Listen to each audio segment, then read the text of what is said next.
राधे राधे कृष्ण कन्हैया गोपाल प्यारो मुरली बजैया। मानुराग स्फुरद रोमोद्भेद विभाविताकृति रहो काश्मीर गौरच्छवे साती वोन्मद काम केली तरला माँ पातु मंदस्मिता मंदारद्र मुकुंज मंदिरगता गोविंद पट्टेश्वरी।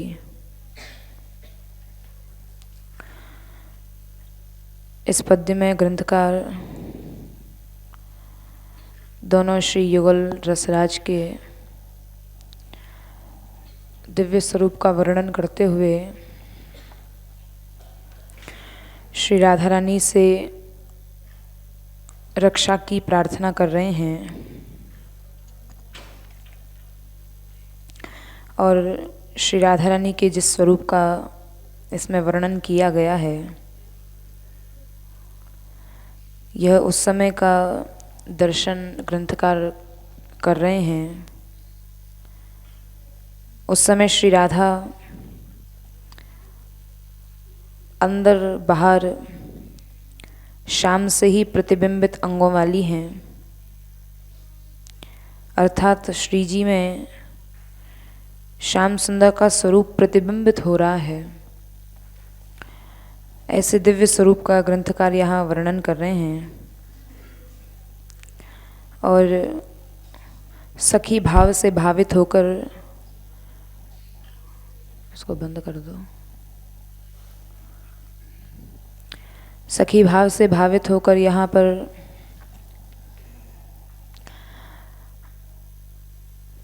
श्री राधा रानी के उस स्वरूप का वर्णन करते हुए ग्रंथकार श्री जी के चरणों में रक्षा की कामना करते हैं। कैसी श्यामा हैं, आज श्री राधा रानी को इस पद्य में श्यामा शब्द से उद्बोधित सखी कर रही है। श्यामा षोडशी जन के मंडल में, अर्थात वहाँ जितनी सखियाँ विराजित हैं वो सब षोडश वर्षीयाँ हैं। उन षोडशी जन के मंडल में मौली मंडल अर्थात शिरोभूषण की मणि बनी हुई हैं, अर्थात श्री राधा रानी सब सखियों में शिरोभूषण की भांति, जैसे आभूषणों में जो मस्तक का आभूषण होता है वो सबसे उच्च स्थान पर विराजित होता है, ऐसे ही श्री राधा रानी षोडश वर्षीया जो सखियां हैं उनके मंडल में शिरोभूषण की भांति विराजमान हैं। और शाम के अनुराग से स्फुरित हो रहे रोमांच से श्री राधा रानी के श्री अंग में आज विशेष रोमांच हो रहा है और कुमकुम के समान जिनकी गौर कांति है, विशेष गौर कांति, और अत्यंत उन्मत्त काम की क्रीड़ा से चंचल हुई श्री राधा रानी की आज मंद मंद मुस्कान है। श्री जी के स्वरूप का वर्णन करने के बाद यह दर्शन, यह लीला कहाँ संपन्न हो रही है, तो ग्रंथकार बता रहे हैं मंदार द्रुमकुंज मंदिर गता वृंदावन गोविंद पट्टेश्वरी। मंदार वृक्ष के लता पुंज में, कुंज रूपी मंदिर में विराजमाना वे गोविंद की पटनानी, ऐसी श्री राधा रानी मेरी रक्षा करें, यह ग्रंथकार का भाव है। श्री जी के स्वरूप का इसी ग्रंथकार के मूल भाव को लेते हुए टीकाकार इस भाव को और स्पष्ट रूप से प्रकट करते हैं कि श्री राधा रानी का जो सुंदर अंग है, अंग प्रत्यंग की अभिन्नता के कारण मरकत मणि एक विशेष मणि होती है जिसमें एक नील कांति और हरित कांति दोनों ही प्रतीत होती हैं। कभी नील कांति प्रतीत होती है, कभी हरित कांति प्रतीत होती है। यह मरकत मणि होती है, विशेष प्रकार की मणि होती है। तो मरकत मणि से प्रकाशित विशुद्ध स्वर्ण के समान वर्ण की विलक्षणता से श्याम वर्ण के आभास को देखकर कहते हैं जो श्री राधा रानी गौर कांति है जिनकी, वो आज उनमें एक विलक्षण सी, यानी गौर कांति तो दिखाई पड़ रही है, लेकिन गौर कांति के साथ साथ मध्य में कहीं कहीं श्याम कांति भी दिखाई दे रही है। यानी ऐसा लग रहा है कि कभी कभी सखियों को ऐसा प्रतीत होता है कि ये हमारी स्वामिनी जू ही हैं, और कभी कभी ऐसा प्रतीत होने लगता है कि ये तो हमारे प्रियतम हैं, श्याम सुंदर हैं। तो आज एक विलक्षण सी शोभा श्री जी की हो रही है। और श्यामाओं के मंडल या समूह के जो मंडन मणि हैं, शोभा बढ़ाने वाली मणि हैं, ऐसी शोभा बढ़ाने वाली मणि के रूप में श्री राधा रानी आज आवेश के वश होकर उन श्याम सुंदर को भूषित या पोषित करती हैं। आज तो मध्य मध्य में श्याम सुंदर जैसा स्वरूप भी दिखाई पड़ रहा है। और श्याम सखी के संग से यह बात कही गई है, क्योंकि आज श्याम सखी अर्थात श्याम सुंदर ने सखी का रूप धारण किया है। वे प्रिया जी के चरणों में को बारंबार धारण करती हैं, अर्थात श्याम सुंदर श्री राधा रानी के चरणों को बार बार धारण करते हैं कि तुम ही मेरा जीवन हो, तुम मेरा भूषण हो। तो यहाँ पर यह उक्ति को सुनकर जो मौली मंडल के रूप में बाह्य आवेश का वर्णन करके अब यहाँ आंतरिक आवेश का वर्णन करते हैं। यह तो आज बाहरी स्वरूप है दोनों का, लेकिन आंतरिक स्वरूप क्या है? आज श्री राधा रानी का आंतरिक स्वरूप कैसा है? बाहर से तो श्याम सुंदर जैसा स्वरूप दिखाई पड़ रहा है, लेकिन आंतरिक जो श्री राधा रानी का स्वभाव है वो अति गंभीर है, बहुत कम बोलती हैं और अधिक चंचलता नहीं है जो कि श्याम सुंदर के अंदर है। तो ये तो बाहर का स्वरूप है कि आज श्याम सुंदर जैसा प्रतीत हो रहा है। क्या आज अंदर से श्री जी भी आंतरिक रूप से भी श्याम सुंदर बन चुकी हैं क्या?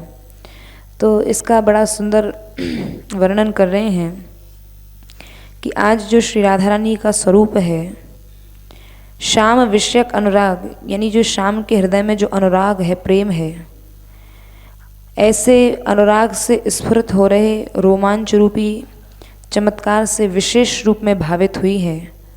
मानो आज अन्य गुण, क्योंकि श्याम सुंदर का सा रूप हो रहा है श्री राधा रानी का, तो ऐसा लग रहा है न जाने कितने अन्यान्य गुण भी श्री राधा रानी के अंदर प्रवेश कर चुके हैं। इसका अर्थ यही है कि जिनकी आकृति विभाव बन गई है, विभाव यह एक ऐसा भाव है कि वे सभी भाव जिनके कारण मन में भाव उत्पन्न होते हैं, अनेकानेक प्रकार के भाव उत्पन्न होते हैं।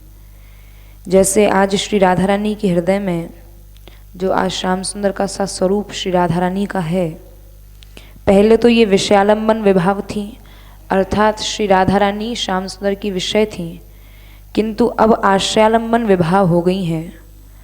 इसका यह तात्पर्य है कि जो श्री राधा रानी की सखियां हैं वो विभाविता सखियों द्वारा जान ली गई हैं, अर्थात आज सखियां जान गई हैं कि आज तो श्री राधा रानी ऊपर से श्याम सुंदर जैसा इनका स्वरूप दिखाई पड़ रहा है। और श्याम सुंदर का स्वभाव क्या है कि श्री राधा रानी के रूप सौंदर्य को देखकर एकदम चंचलता प्रकट हो जाती है, ना चाहते हुए भी अपने आप को श्याम सुंदर वश में नहीं कर पाते हैं। तो श्री राधा रानी का भी ऐसा ही स्वरूप हुआ है कि इस समय श्याम विषयक अनुराग उछल आया है और कृपा का उद्गम अब ये कैसे हुआ, कैसे सखियों ने जाना? क्योंकि कृपा का उद्गम रोमांच हो आया है। श्री राधा रानी के संपूर्ण श्री अंग में रोमावली एकदम पुलकित हो उठी है।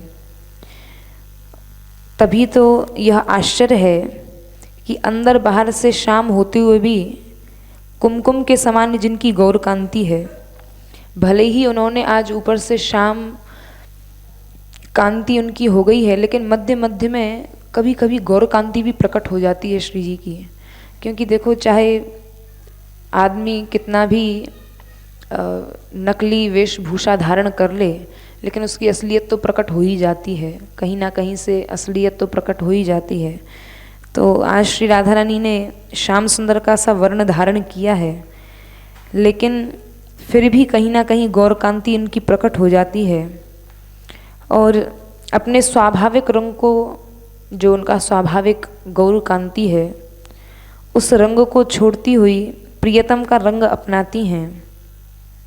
अर्थात उनकी गौर कांति प्रकट होने का मतलब है कि जो उनकी श्री राधा रानी का जो स्वभाव है अनुग्रहकता का, जीवों पर अनुग्रह करना, कृपा करना, वो मध्य मध्य में प्रकट हो ही जाता है। तब सखियाँ पहचानती, अरे ये तो हमारे प्रियतम नहीं, ये तो स्वामिनी है।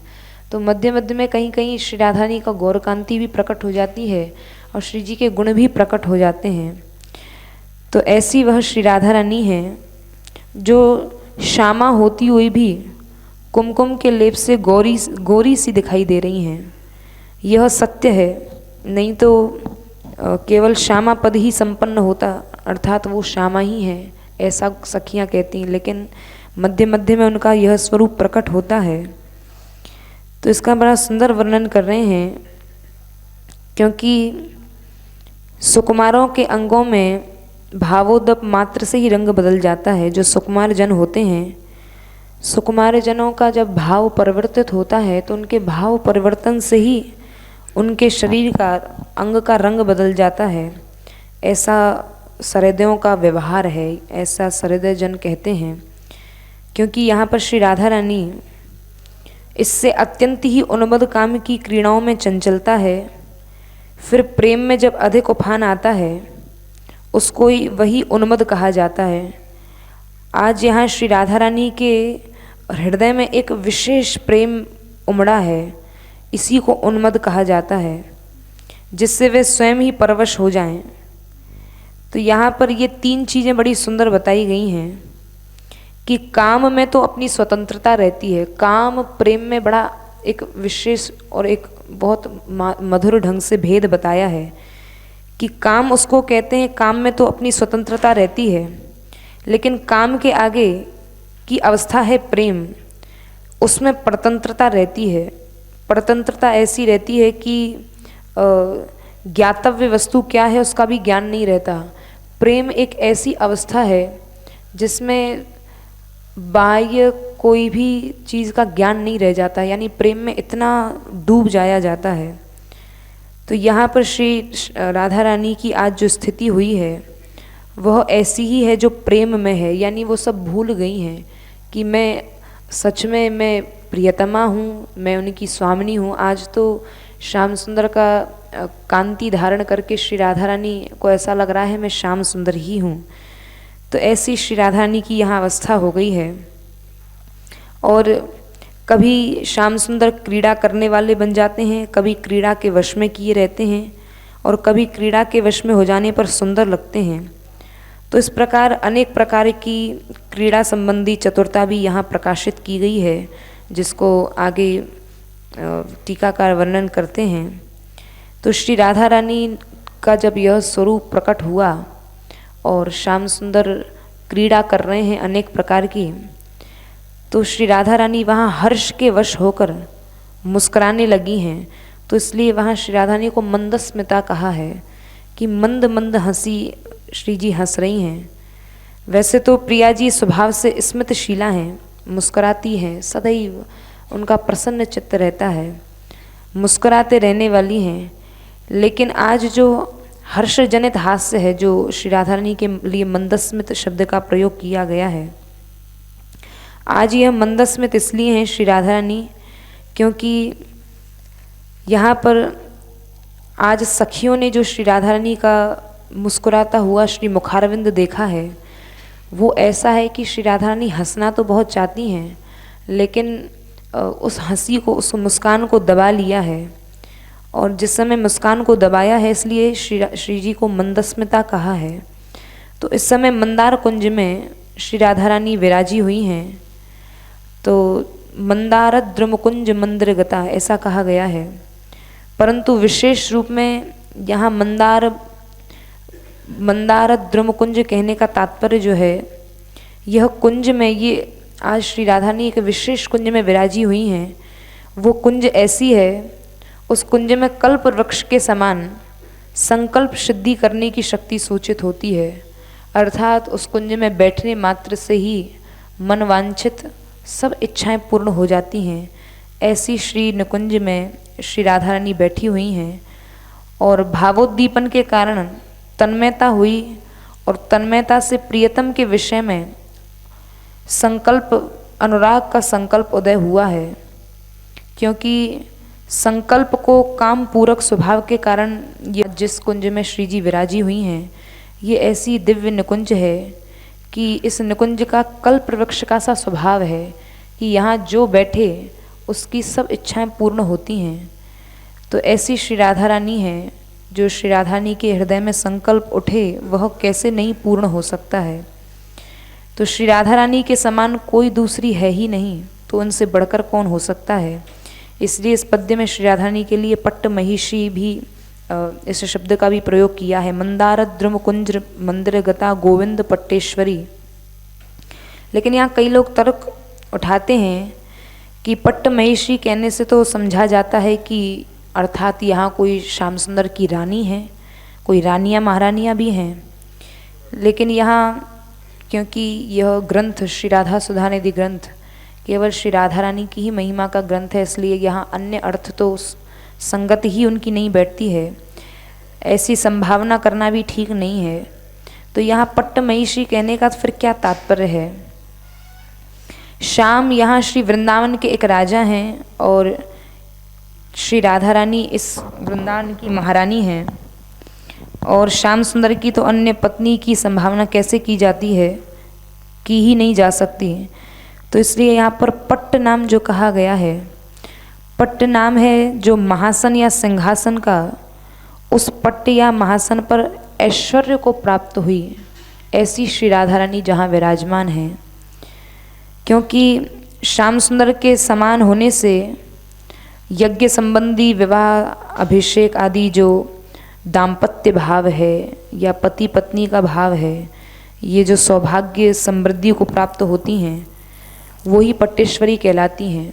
जो पति की अर्धांगिनी होती है उसको ही पट्टेश्वरी कहा जाता है। लेकिन यह तो लौकिक अर्थ है।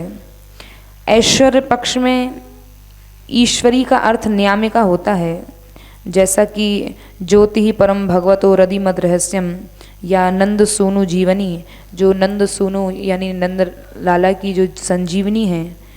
ऐसे शब्दों के द्वारा यहाँ श्री राधा रानी को ही पट्ट महिषी कहकर उद्बोधित किया है। इससे यह जानना चाहिए कि जो गोविंद पट्टेश्वरी हैं वो कोई और नहीं है, वो अन्य रानी का अर्थ नहीं है, वो श्री राधा रानी ही है। पट्ट या महान आसन की जो शोभा होती है उसको पट्ट कहा जाता है। तो उस प्रकार के माधुर्य और ऐश्वर्य भाव से विशिष्ट हैं, ऐसी वे श्री राधिका रानी हमारी रक्षा करें, हमारा पालन करें, अर्थात ऐसा ही सदा आनंद देती रहें। श्री जी के द्वारा दिया हुआ आनंद ही हमारा पालन करना होगा। तो यह तो इसका ऐश्वर्य भाव से यह अर्थ लिया गया है। और लीला पक्ष, इस श्लोक का लीला पक्ष में वर्णन करते हैं। लीला परक अर्थ है कि प्रिया प्रियतम ने आज परस्पर वेश विनिमय कर लिया है। वेश विनिमय का अर्थात आज श्री राधा रानी श्याम सुंदर बन गई हैं और श्याम सुंदर श्री राधा रानी बन गए हैं। दोनों ने आज वेश विनिमय किया है। प्रियतम ने पूर्ण रूप से श्री राधा रानी का वेश धारण कर लिया है और उस समय में कौतूहल के आवेश में आज जितनी सखियां हैं वो आज राधा जी की आज्ञा से श्याम वर्ण वाली हो गई हैं। अब श्री राधा रानी श्याम वर्ण की हो गई तो श्री राधा रानी की आज्ञा से जितनी सखियां थीं वो श्री राधा रानी की तरह सब गौर कांति की हैं। तो आज सबने देखा कि हमारी स्वामिनी तो आज श्याम बन गई हैं, तो श्री जी की आज्ञा से जितनी भी सखियां हैं वो भी श्याम कांति वाली बन गई और श्याम सखी की दिशा में ही गई। अर्थात जिस दिशा में श्याम सखी का अर्थात श्री राधा रानी जहाँ विराजी हुई हैं वहीं उसी दिशा में जाकर श्री जी के पास जाके सब सखियाँ खड़ी हो गई हैं और उसमें स्वामिनी के स्वरूप में शोभा प्राप्त करती हुई श्री राधा जी को देखकर कहते हैं, श्यामा मंडल मौली पर मंडन, यहाँ श्यामा मंडल शब्द से स्वरूप और वर्णागत अर्थ है, अर्थात श्री राधा रानी का स्वरूप आज श्याम हो गया है और वर्ण भी श्याम हो गया है। तो श्री राधा रानी का विशेष सौंदर्य प्रकट हो रहा है। और इधर श्याम सुंदर ने आज क्या किया है, कुमकुम आदि अपने पूरे मुखारविंद पर लगा के और आज गौर कांति वर्ण के बनने का प्रयास कर रहे हैं। तो आज तो श्याम सुंदर का अर्थात श्री राधा रानी के स्वरूप में आज विराजित हुए हैं। आज तो दोनों का ही स्वरूप दर्शनीय है, जो अंतः रूप से तो श्याम हैं लेकिन ऊपर से किशोरी बन के बैठे हैं। तो बड़ा सुंदर स्वरूप हो रहा है, क्योंकि श्याम विषयक अनुराग से जो स्फुरित हुए रोमोद्भेद या रोमांच हैं श्याम सुंदर के अंदर। अब स्वभाव तो एक ऐसी चीज़ है ना कि आदमी ऊपर से कितना भी अपने आप को परिवर्तित करने की कोशिश कर ले या वेश अलग धारण कर ले, लेकिन स्वभाव तो जाता नहीं है। तो आज श्री राधा रानी का यह स्वरूप देखकर कौतुक आश्चर्य सखियों के हृदय में हो रहा है। और यहाँ आज काश्मीर छवि, कश्मीर या कुमकुम के लेपन से प्रिया जी का अनुकरण करने के लिए आज श्याम सुंदर ने बनावटी गौरकांति अपना ली है। तभी उन्मद काम क्रीड़ाओं के लिए तरल या चंचल हैं, यह तात्पर्य है। भले ही श्याम सुंदर ने राधा रानी की कांति अपना ली हो, लेकिन फिर भी अंदर से चंचल ही बने हुए हैं, क्योंकि स्वभाव का त्याग करना कठिन है। अब हैं तो अंदर से तो श्याम सुंदर ही ना, भले ही ऊपर से कितना भी श्री जी का रूप धारण कर लें, लेकिन फिर भी आज श्री राधा रानी का रूप धारण करने के बाद भी चंचलता नहीं जा रही है, क्योंकि प्राणी अपनी अपनी प्रकृति के अधीन होता है। आदमी अपनी प्रकृति को, स्वभाव को नहीं रोक सकता है। तो भले ही श्री जी का कैसा भी स्वरूप धारण कर लें, लेकिन चांचल्य प्रकट ही हो रहा है। तो सब सखियां देख रही हैं कि देखो तो सही, हमारी स्वामिनी जी का रूप धारण करके भी इनका चांचल्य जा नहीं रहा है, और बड़ी जोर जोर से परिहास कर रही हैं कि देखो तो सही ऊपर से कितना नाटक कर रहे हैं। और काश्मीर छवि, काश्मीर की कुमकुम, बड़ी सुंदर कुमकुम लगाई है, ऊपर से अपने आप को अपनी श्याम कांति ढकने के लिए गोरा बनने का प्रयास कर रहे हैं, लेकिन मध्य मध्य में कहीं ना कहीं से फिर भी उनकी श्याम कांति प्रकट हो जाती है। तो सब सखियां हास परिहास कर रही हैं कि भले ही इन्होंने कांति तो बदल ली, लेकिन अपना हृदय अभी भी नहीं बदल पाए हैं। लेकिन यहाँ प्रश्न होता है कि ऐसी श्यामा कहाँ हैं? तो उस पर कहते हैं कि जो श्री राधा रानी है वो कहाँ विराजी हुई हैं जिस समय श्याम सुंदर ने ऐसा स्वरूप धारण किया है। तो कहते हैं मंदार द्रुम कुंज मंदिर गता, मंदार वृक्ष वाले कुंज रूपी मंदिर में श्री राधा रानी उस समय विराजी हुई हैं। और श्री राधा रानी वहाँ जाती हुई मंदिर में मुस्कान करती जा रही हैं। आज श्याम सुंदर के उस रूप को देखकर श्री जी का जो हंसी है वो रुक ही नहीं पा रही है कि देखो तो सही श्याम सुंदर ने कैसा रूप धारण कर लिया है, श्याम कांति से गौर कांति में कैसे विलक्षण लग रहे हैं। तो श्री जी हंस तो रही हैं, लेकिन हंसी को दबाना चाह रही हैं कि कहीं ऐसा ना हो कि हमारी हंसी को देखकर कहीं श्याम सुंदर इस रूप को हटा दें। तो मंदिर बहुत धीमी धीमी मुस्कान कर रही हैं। तो यहाँ पर मुस्कान के अनेक तात्पर्य हैं। क्यों श्री जी हंस रही हैं, श्री जी के हंसने का क्या कारण है कि श्री राधा रानी ने आज श्याम रूप धारण कर लिया है, श्याम कांति धारण कर ली है, इसलिए वो हंस रही हैं, या अपना स्वरूप श्याम सुंदर के ऊपर देखकर हंस रही हैं। तो इसके कई अनेक तात्पर्य हैं जिसको सरहद जन ही जान सकते हैं। और श्री राधा रानी की जो सखी है वह इस स्वरूप का दर्शन कर रही है, दोनों के स्वरूप का दर्शन कर रही है। इधर श्री राधा रानी जो श्याम रूप लेकर विराजी हुई हैं आज, और श्याम सुंदर जो गौरकांति धारण किए हुए बैठे हैं, तो अपने भाग्य की सराहना कर रही है। अहो मेरे भाग्य, जो मैं भी प्रीति का विषय हो गई हूँ। आज तो श्याम सुंदर की ऐसी छवि प्रकट हो रही है कि स्वामिनी जी का रूप श्याम सुंदर पर देखकर आज तो मेरा मन भी इन पर मोहित हो गया है। सखी कह रही है मेरा मन भी आज इन पर आ गया है, ऐसी सुंदर छवि श्याम सुंदर की हो रही है। किंतु अब इस आसज्जा भाव को मैं कैसे निभाऊंगी, मुझे तो यह अत्यंत अशक्य दिखाई देता है। पहले तो रोमांच ही नहीं रुक रहे, मैं क्या करूं? अब मैं कैसे जाऊं अपनी प्रियतमा के पास, अर्थात श्याम सुंदर रूपी राधा रानी के पास। मेरा तो रोमांच ही नहीं रुक रहा है। आज दोनों के स्वरूप को देखकर, विलक्षण स्वरूप को देखकर सखी का रोमांच ही नहीं रुक रहा है, बार बार रोमांच प्रकट हो रहा है। और यह सोचकर उसके हृदय में मुस्कान आई है। तो इस प्रकार श्री वृंदावन के वृक्ष का ही अब मैं आश्रय लेती हूँ कि ये वृंदावन के वृक्ष, ये वृक्ष कोई साधारण नहीं है। यहाँ का एक एक वृक्ष कल्पतरु लता वृक्ष की तरह है। यहाँ का एक एक वृक्ष मनोकामना को पूर्ण करने में समर्थ है। तो अब मेरी जो मन की इच्छा है वो वृंदावन के वृक्ष का आश्रय लेने से ही पूर्ण होगी, क्योंकि यहाँ पर अहो गोविंद पट्टेश्वरी, गोविंद ही पट्टेश्वरी बन गए। यह भी एक भाव है कि श्री राधा रानी तो यहाँ की पट्टेश्वरी हैं ही, लेकिन आज राधा कौन है? आज कृष्ण ही तो राधा बन गए हैं। तो आज तो ये कृष्ण ही इस वृंदावन की पट्टेश्वरी के रूप में विराजित हैं। और गोविंद नाम में गो अर्थात दृष्टि उससे प्राप्त करने से इनका नाम गोविंद है। दृष्टि विषयक रूप में अत्यासक्त होने के कारण उसी से उपजीवित रहते हैं। अर्थात ये वो गोविंद हैं जिन गोविंद के नेत्रों का विषय ही श्री राधा रानी है, जिनकी संजीवनी ही श्री राधा रानी है, और जिनकी संजीवनी उपजीवित यानी श्री राधा रानी के दर्शन करके ही जो गोविंद जीवित रहते हैं, अति आसक्त रहते हैं और श्री प्रिया जी के दास या कैंकर्य की लालसा रखते हैं। ऐसे गोविंद आज वे भी अपनी स्वामिनी के वेश को धारण किए हैं और ऊपर से कुछ वैसे ही हो गए हैं, लेकिन अंदर से तो ये श्याम ही हैं। ऊपर से तो उन्होंने श्री राधा रानी का रूप धारण कर लिया है, लेकिन अंदर से तो ये अभी भी श्याम ही बने हुए हैं।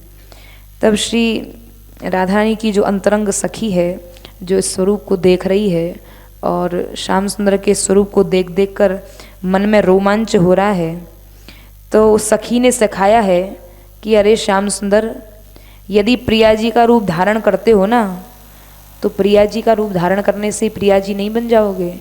प्रिया जी का रूप धारण करने के लिए तो उनके अनुसार ही लज्जा, धैर्य, ये सब तुमको धारण करने पड़ेंगे, तब तुम पूर्ण रूपेण प्रिया जी बनोगे। ऊपर से प्रिया जी बनने से कुछ नहीं होगा। श्री राधा रानी के समान जो उनके अगाध गुण हैं, अगाध वैभव है, वह भी धारण करो। ऐसे तुम थोड़ी हमारी कोई स्वामिनी बन जाओगी। तो यहाँ पर अवगुंठना आदि के साथ ही कुछ व्यवहार करना चाहिए, यानी जैसा श्री राधा रानी व्यवहार करती हैं वैसा ही करना चाहिए।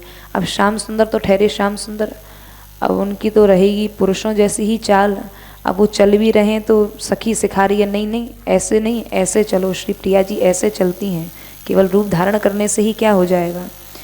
तो बीच बीच में कोई भी कपट भाव नहीं दिखाना चाहिए। तुम तो बड़े कपटी हो, मध्य मध्य में कपट भाव ही आ जाता है। तो ये कपट भाव दिखाओगे तो तुम्हारा असली स्वरूप प्रकट हो जाएगा। केवल वेश धारण करने से कुछ नहीं होगा। और इतना कहकर और उन्हें फिर मंद मुस्कान से देखकर कहती है कि मेरी रक्षा करो, मुझे अपनी सहायिका बना लो, अर्थात मेरी शिक्षा का निर्वहन करो। मैं जो शिक्षा तुम्हें दे रही हूँ उसी शिक्षा का तुम मेरी निर्वहन करो, मेरी रक्षा करो। तब यहाँ श्याम सुंदर ने जब देखा है कि सखी हमें सिखा रही है कि हमने श्री जी का रूप धारण कर लिया है, तो श्याम सुंदर कह रहे हैं कि अरे सखी, मैंने पहली बार तो ये रूप धारण किया है, तू काय को कटाक्ष कर रही है, काय को परिहास कर रही है। अब मैं तू जैसे कहेगी मैं वैसो ही करूँगी। तो आज यहाँ श्याम सुंदर ने पूर्ण रूपेण श्री जी के जैसे गुण हैं उन गुणों को सखी सिखा रही है, कटाक्ष कर रही है, श्याम सुंदर का परिहास कर रही है। और श्याम सुंदर बार बार मेरी रक्षा, तू ही मेरी रक्षा कर, मुझे अपनी सहायिका बना ले और इस प्रकार कटाक्ष मत कर।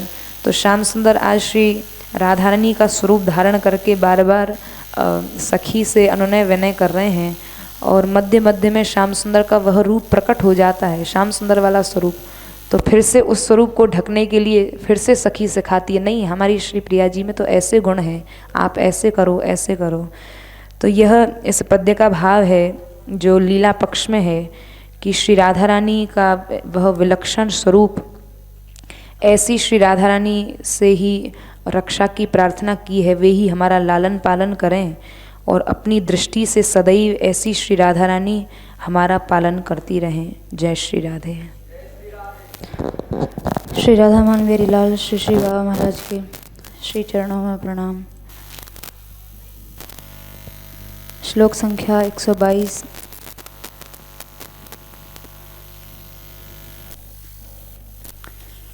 पूर्व पद्य में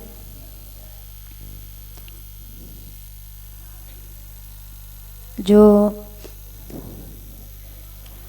सखी वेश में श्याम सुंदर आए हैं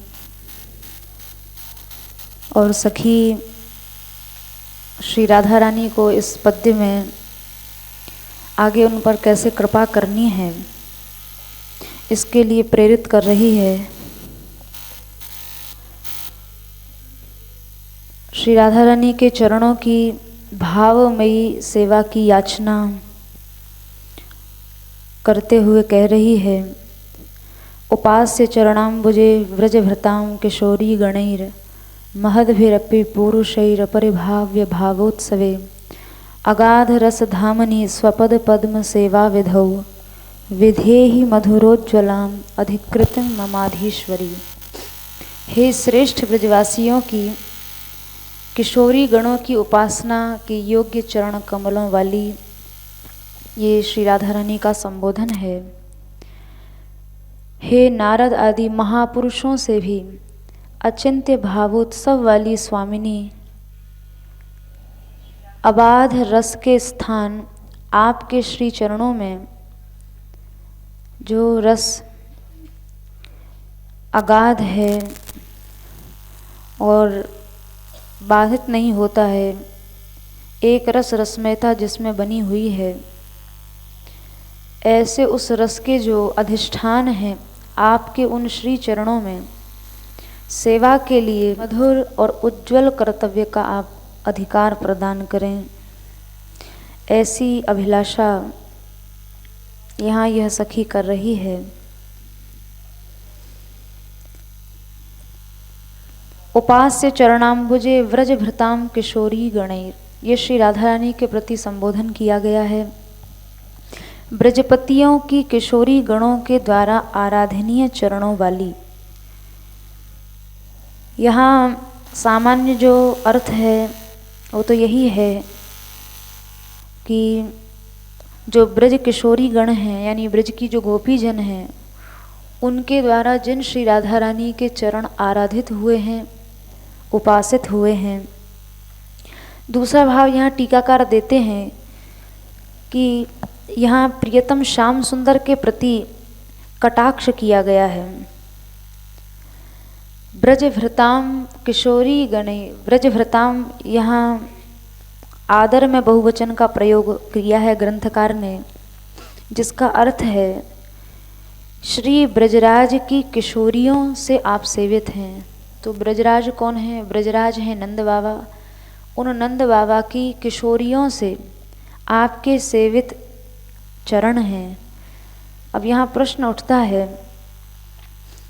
इससे पहले तो ये अर्थ समझ में आता है कि नंद बाबा की राजकुमारी भी आपके चरणों की सेवा करना चाहती है। तो अब यहाँ प्रश्न उठता है कि नंद बाबा की तो कोई पुत्री सुनी नहीं गई, तो फिर यहाँ किसके लिए कह रहे हैं? व्रजभृताम किशोरी गणी। अगर व्रजभृताम से नंद बाबा अर्थ लगाया जाता है तो नंद बाबा की किशोरी जिनके चरणों की सेवा करती हैं, तो नंद बाबा की कोई किशोरी तो है नहीं, उनकी तो कोई पुत्री हुई नहीं। तो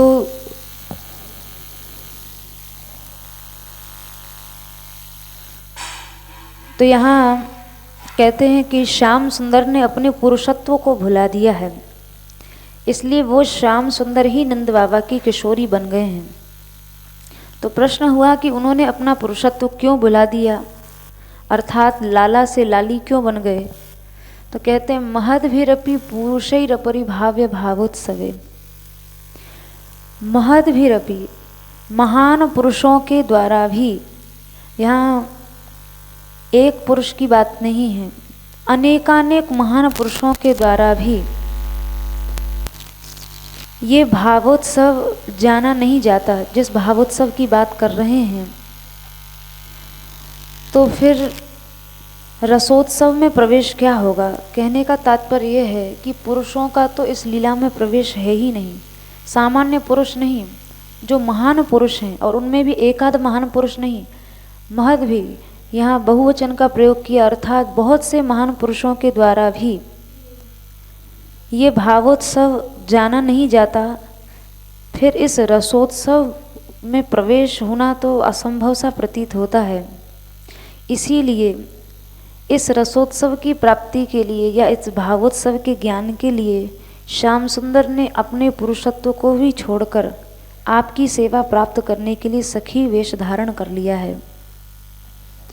तो यहाँ श्री कृष्ण के लिए जो बहुवचन का प्रयोग है, जैसे महद भी शब्द आया है, महापुरुषों के द्वारा भी ये जाना नहीं जाता, तो यहाँ ये बहुवचन का प्रयोग टीकाकार कहते हैं आदर के लिए किया गया है। जैसे स्वयं श्री कृष्ण ने भी रुक्मणी जी को, भागवत जी में प्रसिद्ध है प्रसंग, निष्किंचना वयम शश्वत, तो यहाँ श्याम सुंदर कह रहे हैं कि हम निष्किंचनों के, यानी जो लौकिक दृष्टि से जो जिनको निर्धन समझा जाए ऐसा नहीं, निष्किंचन से तात्पर्य है जिनके धन केवल हम ही हैं, तो उनका मैं धन हूँ। यहाँ वयम शब्द श्याम सुंदर ने बहुवचन का शब्द है वो अपने लिए प्रयोग किया है।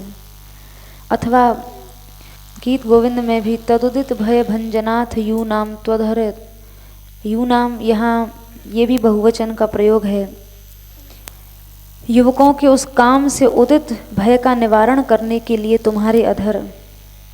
तो ये सब यहाँ जो बहुवचन के प्रयोग हुए हैं ये सब आदर के लिए हुए हैं। सम्मान में भी बहुवचन का प्रयोग होता है।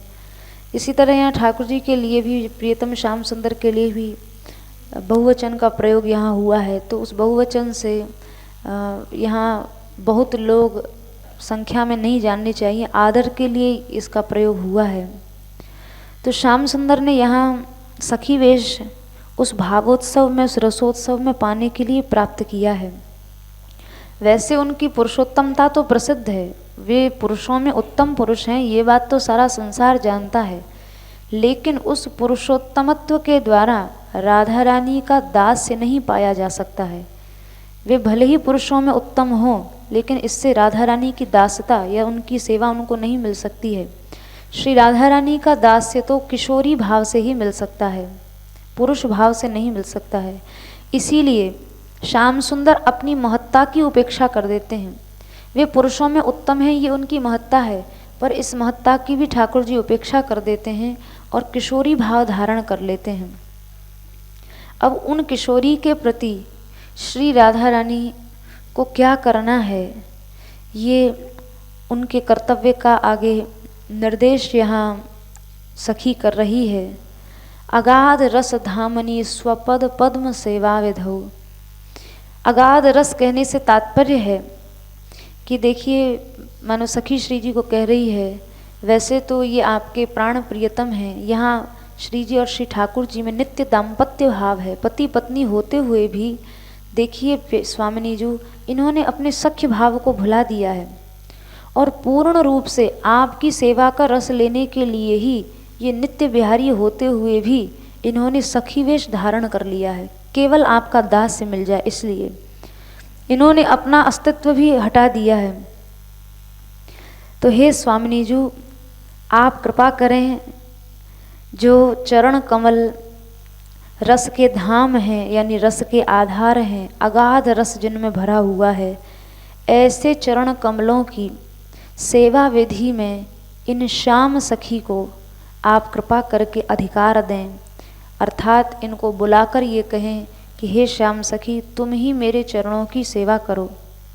हे मेरी स्वामिनी, यहाँ स्वामिनी से तात्पर्य है जो शब्द प्रयोग किया ग्रंथकार ने, ममाधीश्वरी, अर्थात हे मेरे प्राणों की देवी, आप मेरा ये मनोरथ पूर्ण करें। अर्थात श्याम सुंदर जो सखी वेश में यहाँ आए हैं, आप इनको कृपा करके स्वीकार कर लीजिए और अपनी ओर से इनको सेवा में अधिकृत कर दीजिए, इनको सेवा का रस दे दीजिए, क्योंकि आपका स्वभाव प्रसिद्ध है। सुधानिधि जी में पूर्व श्लोक आ चुका है पूर्व में, भावोत्सवेन भजताम रस कामधेनुम। श्री राधा रानी का जो भावोत्सव से भजन करता है उनके लिए राधा रानी की चरण रज कामधेनु है, अर्थात वे जो चाहेंगे उन सब मनोरथों को सिद्ध करने वाली है। तो ऐसा आपका हे स्वामिनी जो स्वभाव है, जो भी आपकी चरण रज को भावोत्सव से भजता है आप उसके सब मनोरथ पूर्ण करती हैं।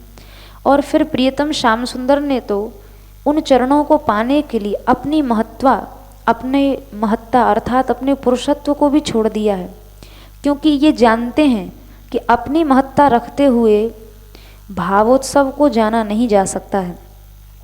तो श्याम सुंदर ने देखो, आप कहती हैं, ग्रंथकार ने कहा है कि भावोत्सव से जो भजेगा वो श्री जी के चरण रज उसके सब मनोरथ पूर्ण कर देंगे। तो श्याम सुंदर का भावोत्सव देखिए तो सही, ये कैसे भावोत्सव से आपका भजन कर रहे हैं कि इन्होंने अपनी महत्ता को ही मिटा दिया है और उस पुरुषत्व को हटा के यहाँ सखी वेश में आपकी दास्य की अभिलाषा कर रहे हैं। तो आप जो रस की धाम हैं, आपको ऐसे चरण कमलों की सेवा इनको दे ही देनी चाहिए। कैसी सेवा? तो कह रहे हैं विधेहि मधुरोज्ज्वलाम अधिकृतिम, ऐसी सेवा इनको दे दो जो सेवा मधुर भी है और उज्ज्वल भी है। ये मधुर और उज्ज्वल जो है ये दोनों शब्द श्रृंगार रस के द्योतक हैं, अर्थात श्रृंगार रस की सेवा आप इनको प्रदान कर दीजिए। पूर्व श्लोक में श्री राधा रानी के प्रति ग्रंथकार ने एक शब्द का प्रयोग किया था। श्री राधा रानी को पटरानी बताने के लिए गोविंद पट्टेश्वरी, उन श्री जी को पट्टेश्वरी कहा। तो यहाँ पट्ट शब्द से अगर इस श्लोक के अर्थ की संगति बिठाई जाए तो यहाँ विवाह का अनुकरण भी व्यक्त होता है। तो अब प्रश्न उठता है कि आप इस श्लोक में कह रहे हैं कि वो श्याम सखी बन के आए, तो सखी का सखी से विवाह कैसे हो सकता है? तो यहाँ टीकाकार कह रहे हैं श्याम सखी का संकेत तो किया है, लेकिन वहाँ यूथेश्वरी ललिता आदि के मध्य में वे कुछ पुरुष वेश धारण किए हुए भी हैं, और अर्थात वहाँ यूथेश्वरी ललिता आदि हैं और ललिता आदियों के मध्य अनेकानेक अन्य सखियाँ हैं। उन अन्य सखियों में किसी का नाम नंद रख देते हैं, उपनंद रख देते हैं, भानु, रुचि भानु, वृषभानु, श्रीदामा, सुवल, ये सब सखियों के ही नाम रख दिए जाते हैं। और इस तरह से फिर सखियाँ वहाँ श्याम सुंदर और राधा रानी का परस्पर निकुंज में विवाह उत्सव मनाती हैं। कुछ सखियाँ द्वारपालों की तरह खड़ी हो जाती हैं जो अन्य पुरुषों को बाहर से भीतर आने के लिए निषेध करती हैं। अन्य पुरुषों का वहाँ निवारण किया जाता है, उनको मना कर दिया जाता है। तो यहाँ एक ये पूर्व पद्य के पट्टेश्वरी शब्द से एक अर्थ ये भी यहाँ टीकाकार ने इस श्लोक का बिठाया है। आगे कह रहे हैं कि मंदार कुंज के अंदर श्री युगल सरकार पधारे हैं, शैया पर श्री राधा रानी विराजमान हुई हैं और अब उनसे सखी प्रार्थना कर रही हैं उन श्री राधा रानी से, हे श्री राधे उपास्य चरणाम भुजे व्रजभृताम किशोरी गणेन। हे श्री राधे, किशोरी गण के द्वारा तुम्हारी उपासना की जाती है। यहाँ व्रजभृत यूथेश्वरी के रूप में श्री कृष्ण को ही स्वीकार किया है। किनके द्वारा आपकी उपासना की जाती है? जो ब्रजभृत यूथेश्वरी हैं, अर्थात श्री कृष्ण भी जहाँ यूथेश्वरी बन के बैठे हैं उनके द्वारा आपकी उपासना की जाती है। ऐसे आपके चरण हैं। फिर दूसरे चरण में महद्भिरपि पुरुषैर परिभाव्य भावोत्सवे, महापुरुषों के अथवा पुरुष वेश धारियों के द्वारा भी जो भावोत्सव देखा नहीं जाता है, जो पुरुष वेशधारी हैं उनके द्वारा जो भावोत्सव देखा नहीं जाता, अर्थात पुरुष लोग जिस भावोत्सव को देख ही नहीं पाते हैं। भावोत्सव से तात्पर्य है ये बड़ा रहस्यमय उत्सव है जिसे श्री कृष्ण भी सखी वेश में आकर देखते हैं, पुरुष वेश में उनका भी प्रवेश नहीं होता। और देखिए हे स्वामिनी जी, सखी वेश में वे भी यहाँ से देखो दूर ही ठहरे हुए हैं, यद्यपि उनको यहाँ आने में कोई संकोच नहीं करना चाहिए। तो यहाँ ये सखी जो है ये श्री राधा रानी जो पट्टेश्वरी हैं, महारानी हैं, उनकी मुख्यमंत्री का काम कर रही है। और मुख्यमंत्री का यही कार्य होता है कि बीती हुई बातों का, जिन बातों को राजा भूल गया है उनको ज्ञान कराए या उनकी याद दिलाए, वही काम यहाँ ये सखी राधा रानी के प्रति कर रही है, क्योंकि श्री जी पटरानी है और राधा रानी की ये सखी मुख्य सचिव है, मुख्यमंत्री है। तो यहाँ वो उनको याद दिला रही है कि देखो उन श्याम सुंदर ने भी यहाँ सखी वेश धारण कर लिया है, यद्यपि अब उनको संकोच नहीं करना चाहिए, आपके निकट आ जाना चाहिए, फिर भी वे संकोच में दूर खड़े हुए हैं। तो अब आप कृपा करें, इनके ऊपर कृपा करें और इनको सेवा में स्वीकार करें, रसरूप सेवा में इनको अधिकृत कर लें, यानी इनको अधिकार प्रदान कर दें।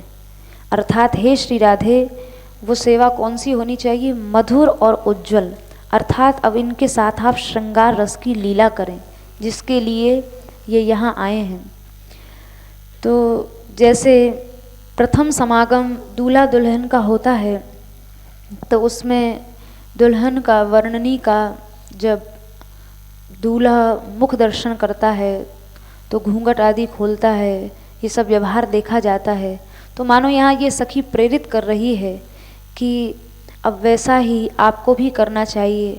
अर्थात एक तरह से यहाँ प्रियतम को वह समझा रही है कि अब श्री राधा रानी यहाँ शैया पर विराजमान हो गई हैं, विवाह उत्सव आपका मना ही लिया गया है। तो जैसे वर वरनिनी का मुख दर्शन करता है पहली बार, और उसी तरह से आपको भी इस लीला को अब आरंभ करना चाहिए। ये इस लीला का संकेत आगे श्लोक में आनम रानन चंद्र मेरित, इस श्लोक से इसकी संगति की है। राधा रानी का मुख कैसा है? श्री जी का मुख चंद्रमा की तरह है, लेकिन कैसा चंद्रमा है? जो कुछ झुका हुआ है। तो जैसे एक नववधू में लज्जा होती है, वैसे ही श्री जी में यहाँ लज्जा का व्यवहार देखा जा रहा है।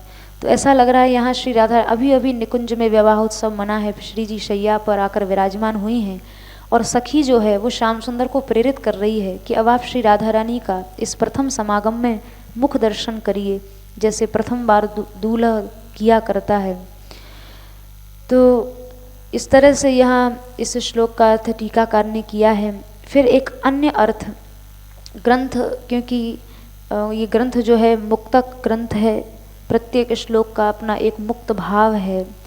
आवश्यक नहीं है कि एक दूसरे श्लोकों से संगति हो, संगति भी यद्यपि टीकाकार ने बैठाई है, पर यदि काव्य को मुक्तक मानकर इसकी व्याख्या की जाए तो यहाँ टीकाकार ने दूसरी तरह से अर्थ किया है। व्रजभृत शब्द से यहाँ रुचि भानु आदि जो श्री राधा रानी के चाचा ताऊ हैं उनको सबको स्वीकार किया है, और उनकी जो किशोरियाँ हैं वो सब ललिता विशाखा आदि सखियाँ हैं। श्री राधा रानी के चरण कमल कैसे हैं?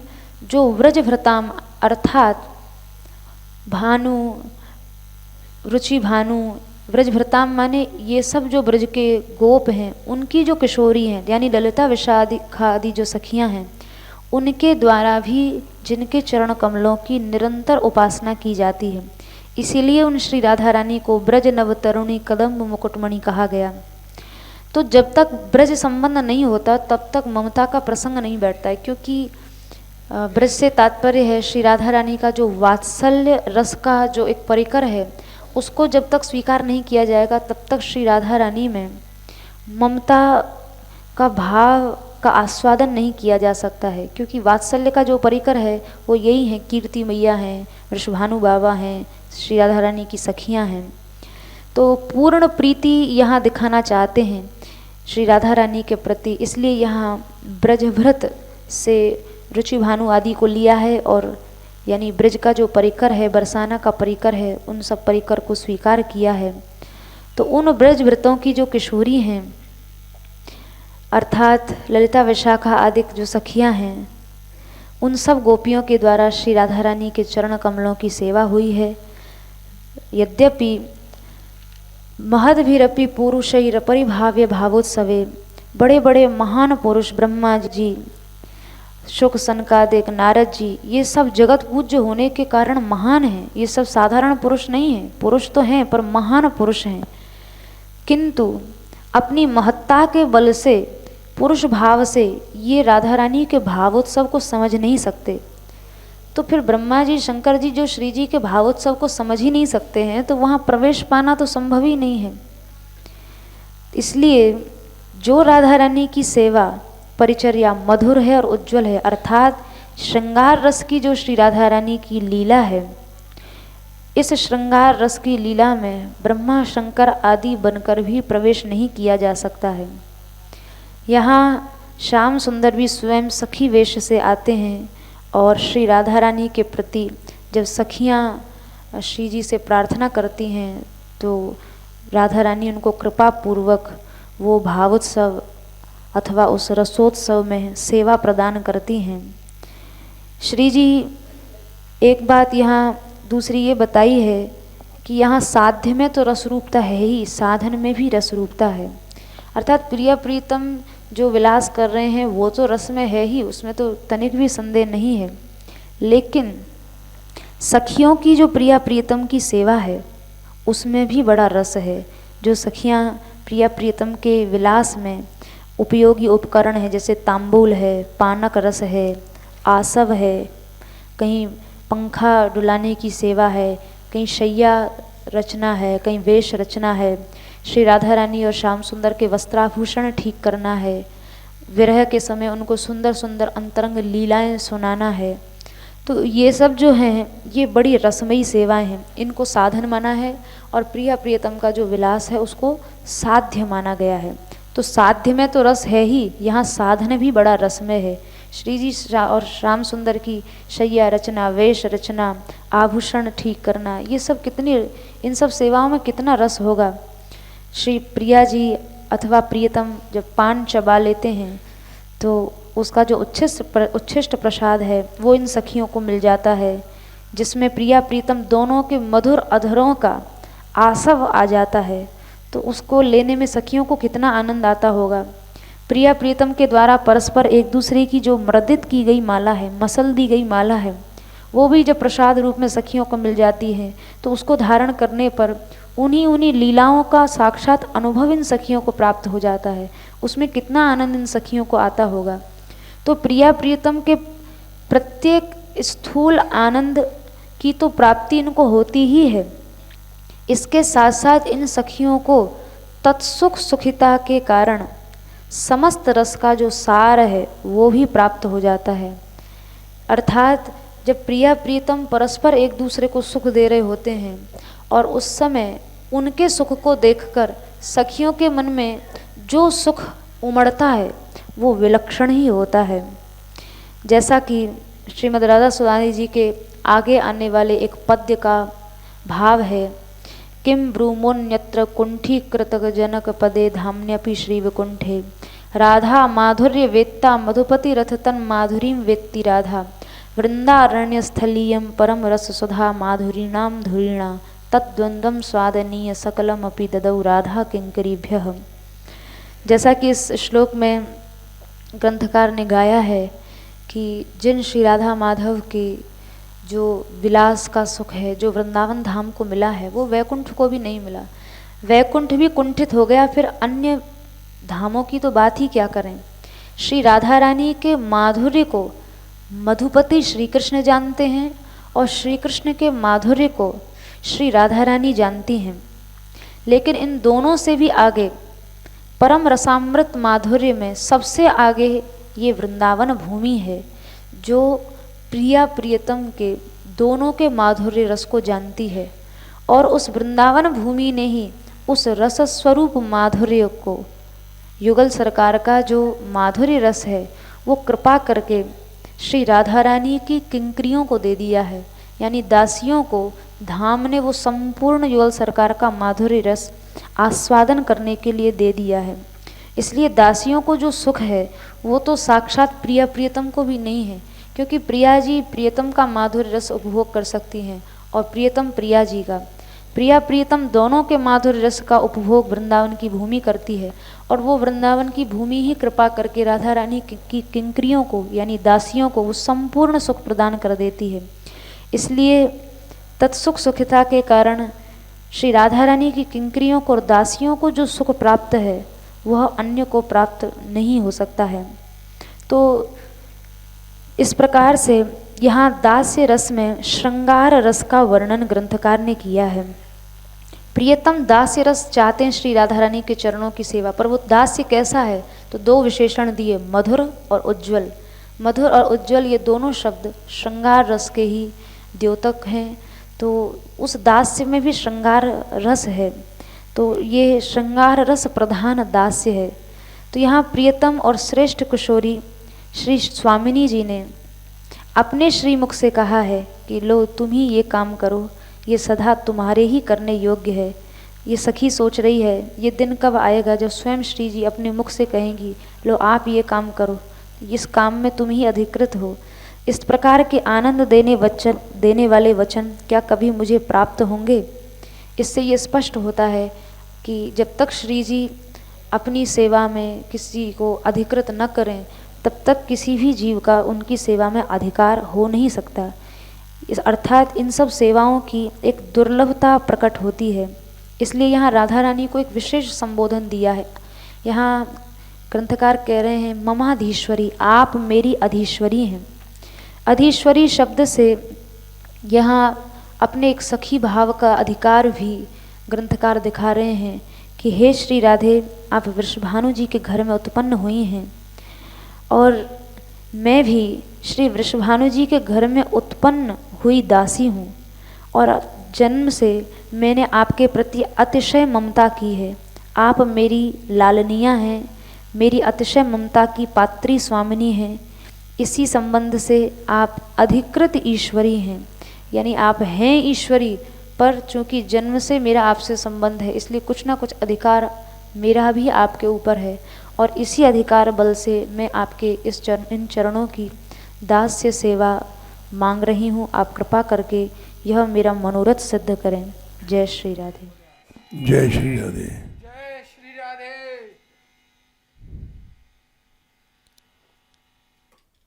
ये रस अनंत है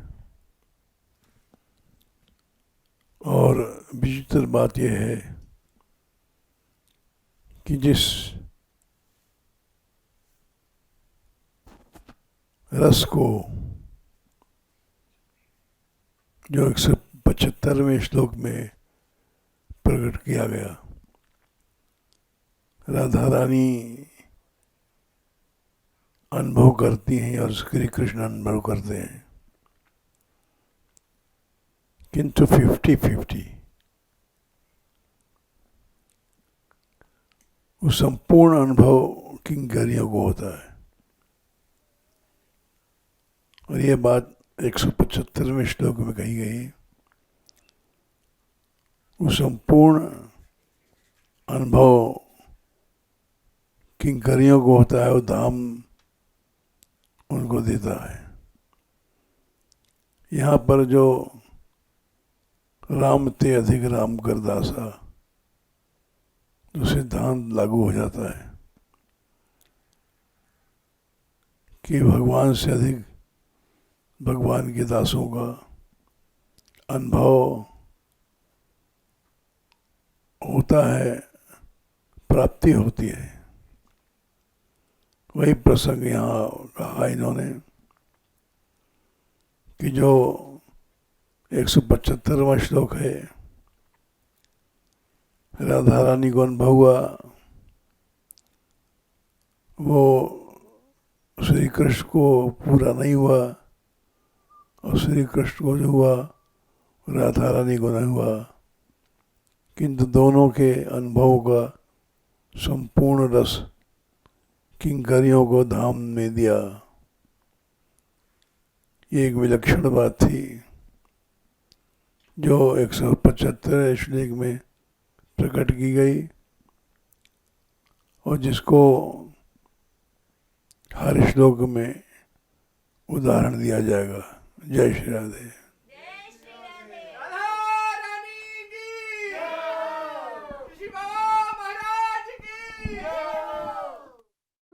Yeah.